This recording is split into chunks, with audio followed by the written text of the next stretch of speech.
This content is brought to you in part by Supreme Auctions, the only luxury auction company recommended by the Institute. Supreme Auctions is widely recognized as the first auction company to design a program to work alongside and in partnership with luxury real estate professionals and their clients. Go to supremeauctions.com to learn more.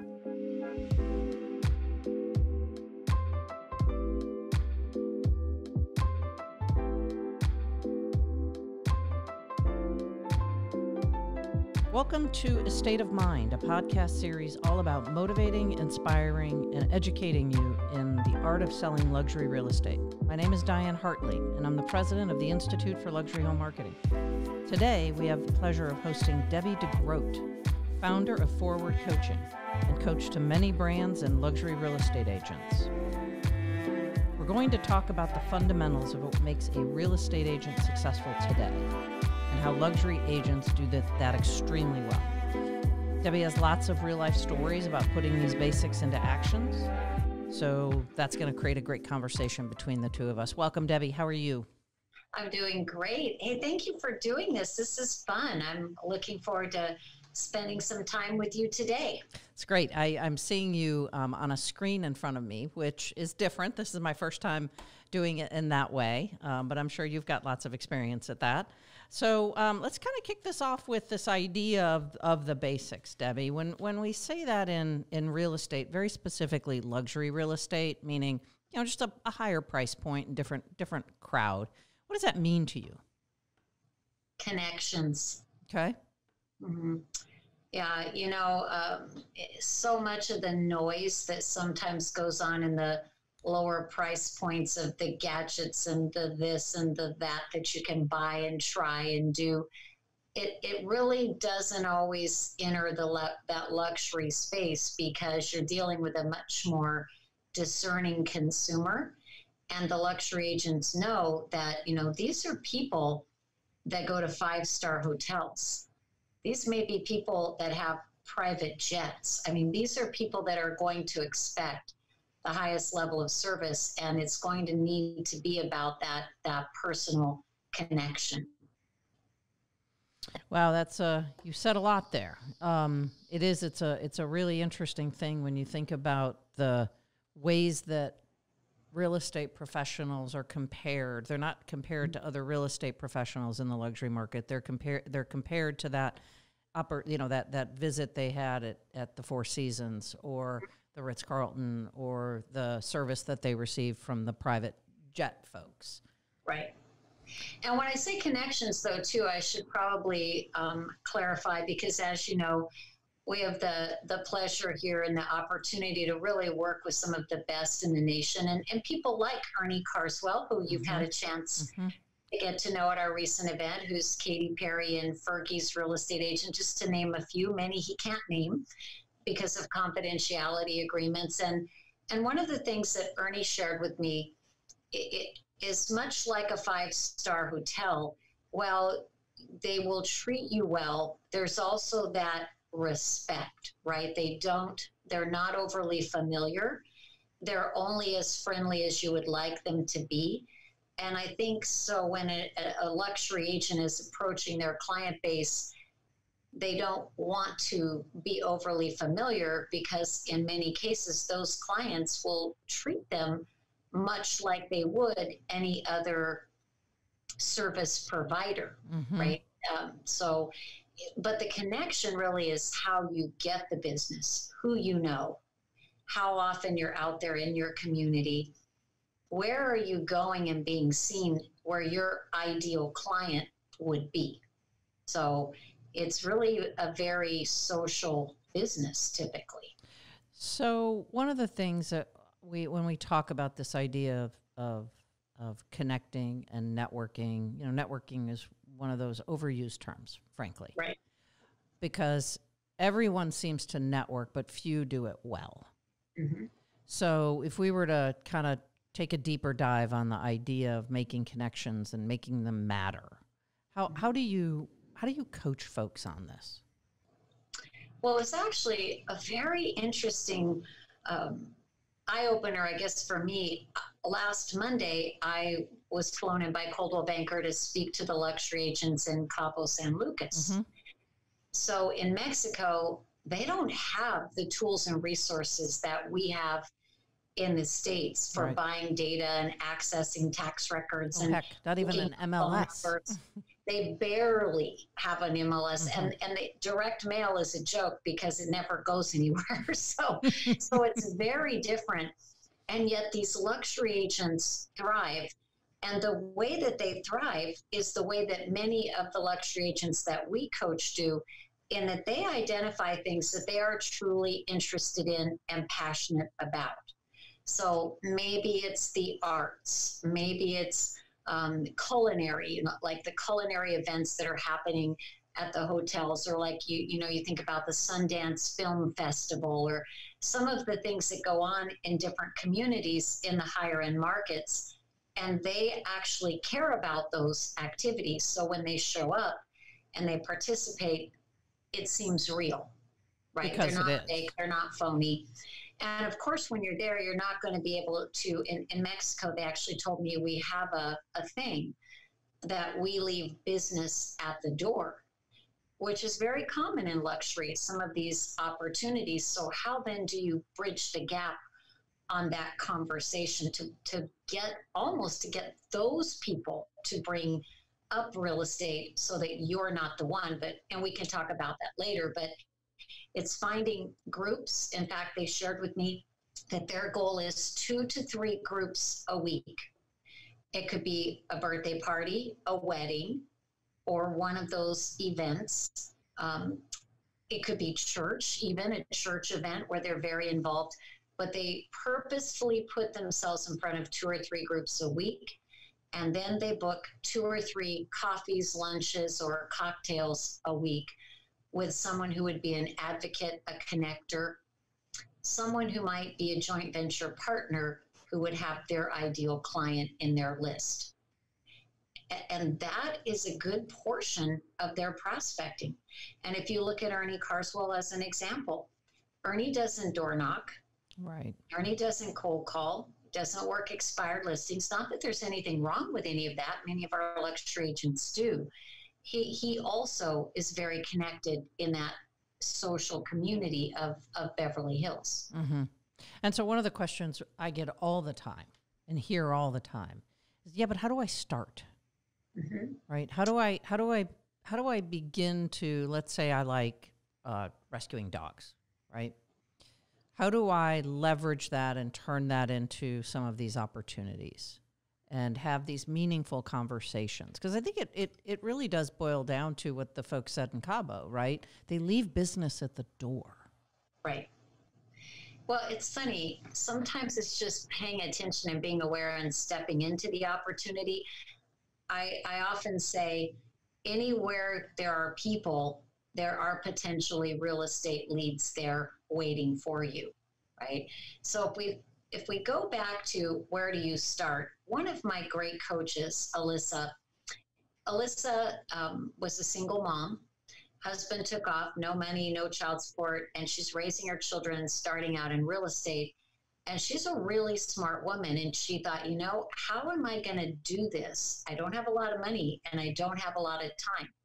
So what she did is she said, I'm going to find other women, entrepreneurs like me, who are growing and launching businesses, who also have my ideal client that they're targeting.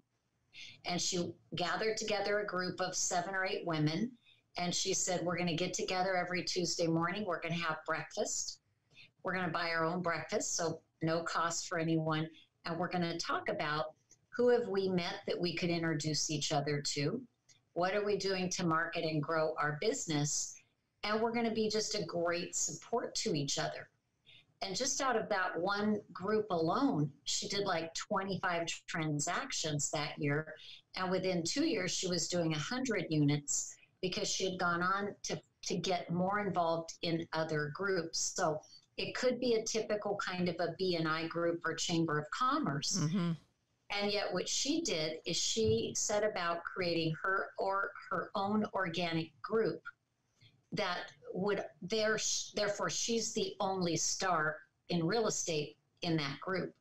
But then I think also looking at your hobbies, are you into, your dog, or are you into horses, or are you into wine? Are you into art? What are you interested in? And then finding groups in your local community. Look in the newspaper, look online, Google it. Mm-hmm. All sorts of things will pop up, right? The idea of, you and I have talked about this before, this idea of how to not always see things as a one-to-one, right? It's not like I'm going to go and participate in this, great event for kibbles and dog rescue and charity, and then I'm going to come away with a business card that's ultimately going to be, and some of the things we've talked about is the long game and how great luxury agents play the long game. You want to talk about that? Yeah, because in a lot of luxury markets, ultra luxury resort market, it can take years for these connections to turn into an actual client. And some of them will never be a client, but they might be someone who can introduce you to someone or who can give you a direct referral. I encourage our clients, Diane, to be, I call it, be obsessed with opting people in. Right. So for an example, I do a lot of webinars for your institute, and I do those for you complimentary, because you have an amazing group of quality people that are connected to you. When I do an educational event, provide value, it gives them a chance to choose to opt into me, to want to follow me, to want to be connected. So I'm not hard selling or pushing them, but I'm pulling them into, I call it my web of connection. So if these agents are out attending these events, they're meeting people are giving them their business card, and they're asking, I actually have a script that says, I do something for my friends and family, and I have an information loop, and that's full of great strategies, ideas, market information. Would you like to be part of that information loop? So when they ask to be opted in, they may or may not be a lead, but now we're going to nurture that relationship for however long it takes. Yes, that's so good, Debbie. That's so good because it's that idea that when you have someone opting in, you're actually going to be able to spend some time, even though it's in air quotes, right? This idea of time that.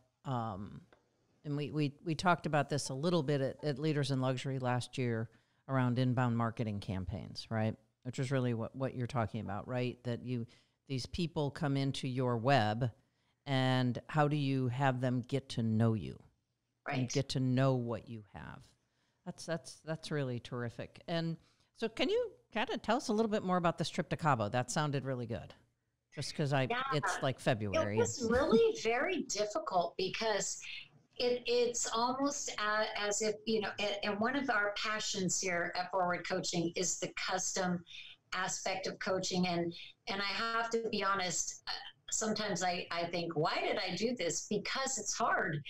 Most of the coaching companies, it's very cookie cutter, very scripted. And we believe that we have to adapt to every person, every team, every brand. And so going into that market, I thought I need to go in and really understand them. I did so much research, so many hours, talked to so many people, and it really, I came away with almost like this realization that, wow, we all just need to get back to the grassroots of who am I going out there to meet this week? What am I going to do with that contact or connection? How am I going to nurture this long term? Because what they do there will work anywhere. Now, their challenge there, though, too, is that these houses take years to sell, these luxury properties. So I know many people watching this are in markets like, here in Newport Beach where I am, the seller gets cranky if it takes 60 days to sell the house. Right. And we've had cycles where it takes longer, but there where it takes years. And many of the markets, for some of your listeners, it may take 6, 12, 18 months. Now that brings a whole other side of communication and making sure that that relationship doesn't blow apart because that seller is frustrated that their home is not selling quickly. And that was one of the big pieces we did spend a lot of time on there, because I actually found they weren't actually doing that very well. And that was creating a lot of issues for them. Mm-hmm. So when we kind of come back to the basics, right? Mm-hmm. The basics that you in your many years of coaching and as an agent. 20, yes. 20, yes. 20, and I think we figured that we're getting way over 80,000 coaching calls done. So lots and lots of them. Wow, you need to celebrate the 100,000s. I know, that's kind of scary though. Yeah, that's a lot. We don't want to put that out there. Makes me feel old. We'll back off of that one. Yeah. But yeah, I mean, so you talk to a lot of agents, you help a lot of agents kind of get past things and remind them of these are the things you need to master. So in the world of mastering, what are the 3 things that, and I'm not looking for this isn't a quick answer, right? This is a truly deep dive, 3 inches wide, 3 miles deep. What do they really need to master? So if anyone on watching this were coming to us and saying, I'm interested in getting into coaching, what I would ask them, which I would encourage them to ask themselves, is what is the vision for my business for the next 3 to 5 years? So where do I want to end up? Because if we know where you want to go, now we can build that path and that blueprint to get there. So do they want to be ultra luxury? Do they want to do high end in luxury? Where would they be happy if their business came from X sources? So what do they want to build? Then I like to ask them to consider, what do I already do well? Because normally what they already are doing well and where they're already getting their business, I'm going to say a word I don't use very often, but I have never, in all the 80,000 plus coaching calls, I have never met an agent that was doing what they did well perfectly. Right? And that's actually pretty exciting. I don't say that to be at all condescending or disrespectful, but the great news about that is if somebody's great strength is working their past clients and their sphere of influence, and they tell me that 85% of their business comes from that, then I would look to find the gaps. Where are the gaps that if we close those gaps, we can now add another 25, 35, or 50% growth without taxing yourself and being miserable, because it's actually something you already do well. So I always want to go to, where's their business coming from? How do we dig deeper into those sources? Everyone needs at least 3 to 5 key sources of opportunity. Because if you have just 1 or just 2, it gets bumpy. At times that might pay off and at other times it's not. So there are 3 to 5 sources and their action plan to work those sources, because if it's a predictable machine, it will produce a predictable result. And this is a simple example. I was talking to a great luxury agent this morning that we coach, and I said to him, how are you doing with making your 5 strategic connections a day? And he said, so far, so good for the year, because we determined that if he would just talk to 5 quality people a day, eye to eye or ear to ear, don't have to be strangers, but they have to talk about real estate, that his business is probably going to quadruple this year. 5, but that is a system that he needed to add to be very purposeful about making those connections. And then we have to look at, what are they saying? So for example, if we go back to leaving the business at the door, well, how do I go into these social situations and bring up real estate? And I always recommend talk about the other person first. You know, how are they? How is their business, or what business are they in? You know, where do they live? How long have they lived there? When you ask people questions about themselves, they love it. And most people, if they're reasonably polite, will turn around and say, by the way, what do you do? Sure. Right? And as soon as they do that, now you say, well, I sell real estate. And you know, what's their next question going to be? Right. How's the market? Yep. So we do teach our clients, don't say the market's great, or the good old days of Tom Hopkins, first trainer I ever attended an event at the age of 17. He said, say it's unbelievable, because that could be unbelievably bad or good. The problem, though, is it doesn't open the conversation. So when someone asks you that in this type of an event, first of all, I would say, thank you for asking. Actually, it's a very opportunistic market. There are strong opportunities for buyers, still equally strong opportunities for sellers. I'm curious, why do you ask? Is there a question that you have about a particular opportunity? Just being gracious, right? Gracious and polite. Maybe it goes nowhere. As you're leaving, you say, by the way, there is something I do for my friends and family. Maybe you would like to be included in that information loop. So very white glove, very calm. You're not pushing your business card into their hand, and yet you want to step into that conversation. Well, and that was excellent. And the thing that I took from that is how you actually closed the loop was by giving something, mm-hmm. right? I provide this to my friends and family, and this would be information, which today is a currency, right? I mean, it's there's so much data out there that mm-hmm. that folks have that it's almost too much. And so to be curated by a professional, that's a tremendous gift you can give, mm-hmm. and a way to do that. Yeah. And in fact, I just thought of a funny story. One of our great clients, he said, I always have something on my phone, a market report, a graph, something brand fresh and new, you know, that I have on my phone. And so he said, when I go into this type of situation and they're asking me, I say, oh, you know what? There was something I was just looking at the other day. Let me pull this up for you.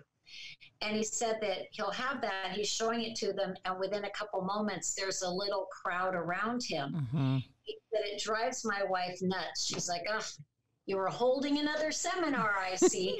But he said, I never leave without a lead.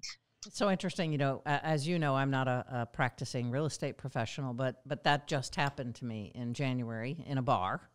Mm-hmm. It was a nice bar. And I had the luxury market report that the Institute puts out. Interesting. And I will say that, and I get to say this to you, my friend, I'm old enough that back in the day, right, it was the cocktail party conversation was around how many stock options do you have?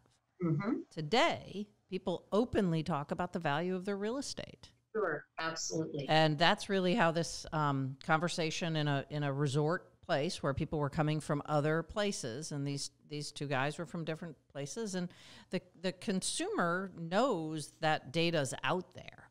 But if you get to provide it to them as a professional, it feels more special. So that's some great advice, Debbie. And I'm gonna go back because you talked about these 5 strategic calls. Mm-hmm. And I love that, because I think every profession, every person would benefit from doing that. So in this particular situation, obviously not going too deeply into the who, but what when you looked at this person you were coaching, what led you to believe that this would be beneficial? Like that he just wasn't tapping that enough, or what? It's actually a question I ask anyone who joins us in the coaching, because when someone comes to us, my coaches are all, 20 to 40 year veterans, but I talk to everyone first. Everyone comes through me first, because I'm the only one that matches them with the coach. And so one of the questions I ask is, tell me, how many purposeful real estate conversations are you typically having in a week? That's a question I often ask, because the common answer is 2 or 3 a week. Now, I would love it if they would do 20 a day. I would love it. And new people need to sometimes, right, to survive and make it and get it going. I just know that many of the seasoned veterans listening and watching us and that come to us for coaching, they won't do that. They're not going to get around to it. What they can get their mind around, though, is 5 a day. And I actually tell them to do the 5, 5, 5, and 5. 5 quality conversations, 5 quality emails, not a blast, but to connect, to move a lead forward, 5 texts, and 5 handwritten notes, thank you cards, birthday cards. And if you took that and said, well, that's 20 connections times 285 days in the year, 5,700 connection points in a year, they're going to get some pretty decent business from that. That's really, it's actually almost foolproof. And they can usually do it in an hour to an hour and a half a day. So it's one of those things that really, truly anybody could make time to do. It's great. That's really great. And so kind of circling back to when you opened up, you talked about what we call the noise in the inbox, right? The just the noise that seems to surround real estate professionals with what we would consider magic bullets or quick fixes or something that's going to make their business triple overnight, right? We know those don't exist. But I think it's really hard for agents not to get pulled into that. Sure. And, you know, we know that there's, you know, some things that they can do to not be distracted by that. How do you coach folks in that? Like this, you know, shut it down. You know, again, it goes back to what are you good at? So, for example, if they're not fabulous at technology and social media and they're panicking, I got to do more of this. I'm like, okay, hold on. And before we go there, let's look at the fact that you do have a geographic farm you've been in for 20 years. What market share do you have there? Well, what do we need to change to increase that? Let's look at your past clients in Sphere. You know, are you calling? Are you connecting? So it's not that that isn't good. It's just, what are their strengths? Because they pick up these things, they try them, and then they throw them away. So, for example, online lead purchases. You know, you can do some great things with Facebook ads and Google AdWords, but buying online leads, in some markets, Zillow is productive. In other markets, not so much. You know, and the conversion could be 1.5% in over 18 months for many teams. So you see a lot of those teams ditching that stuff and going back to open houses to the max, right? To the 10th power, really digging in, making it a neighborhood event, actually doing community events, community connection, educational events. Jada, who was on our panel, one of our top luxury agents and coaches, she was on our panel at the last event. She's doing a monthly educational event at the local country club.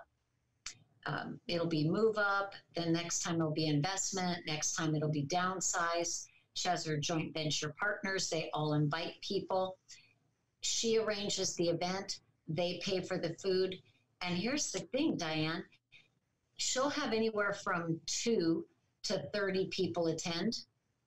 100% convert within 90 days. Wow. So what if she has 2? She showed up for an hour, met 2 people. They will both do something within 90 days. Yeah. So you're really all about effectiveness, right? Like that's effective. Well, Zig Ziglar used to say, you got to see the people.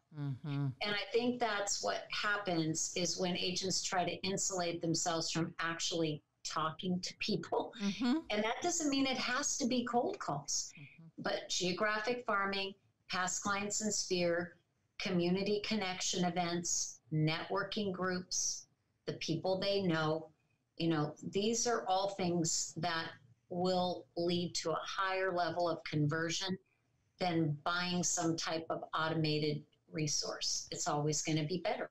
It's so interesting. I came across, the Institute has our private Facebook group, and it's effective. It does what it needs to do. It's a forum, right?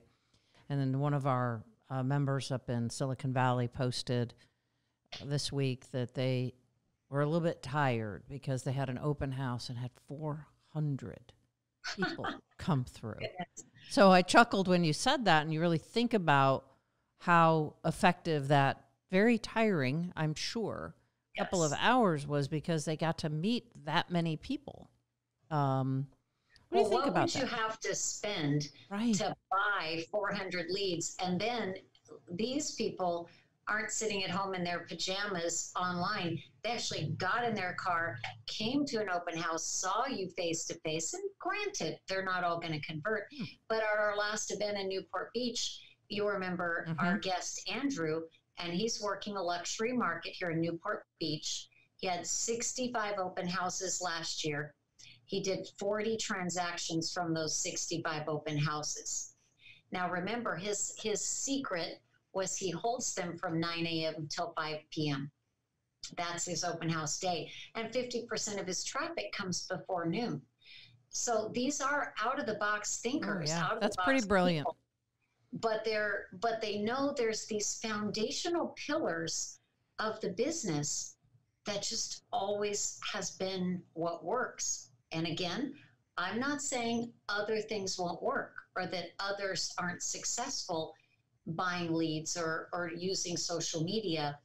But with the top producing luxury agents, it's normally some type of farm, heavy into the sphere, some type of groups and connections, and really nurturing those relationships that those really do become their clients for life. That's excellent. And I'm going to say that there's a handful of things that you've said that I've actually written down, okay, because I think they're really powerful. One of them is be obsessed with opting people in. I really like that as a metaphor too, right? It's not just the opt-in. It's the idea that there's going to be some engagement there, and you're confident about that. So, any final words for us here, Debbie? Yeah, I would just say, as they're nurturing those people, they got to be very mindful about what they're sending. Yep. Right. And the old thought of it's just getting my name out there. I don't believe in that. I'm very careful in what we talk to our clients about in terms of what they mail on direct mail. It shouldn't be just all pitch. Right. It also, and I may offend someone when I say this, what is the point of sending a postcard that says time to change your clock? Everybody will figure it out. Their phone will adjust. Why not instead offer a report about the market? Right. Something that sets you apart as the wise advisor. So in your direct mail and in your email communications, think of how do I add value? And without shoving in their face my trophies and awards all the time, how do I demonstrate that I am the community expert, that I am that wise advisor? So I just also really take a look at that marketing. Excellent. Well, thank you, Debbie. This is incredible time, and I really appreciate just getting the opportunity to sit and talk to you. So anytime. Thank you, and we really appreciate it as our partner. Thank you. This content is brought to you in part by Supreme Auctions, the only luxury auction company recommended by the Institute. Supreme Auctions is widely recognized as the first auction company to design a program to work alongside and in partnership with luxury real estate professionals and their clients. Go to supremeauctions.com to learn more.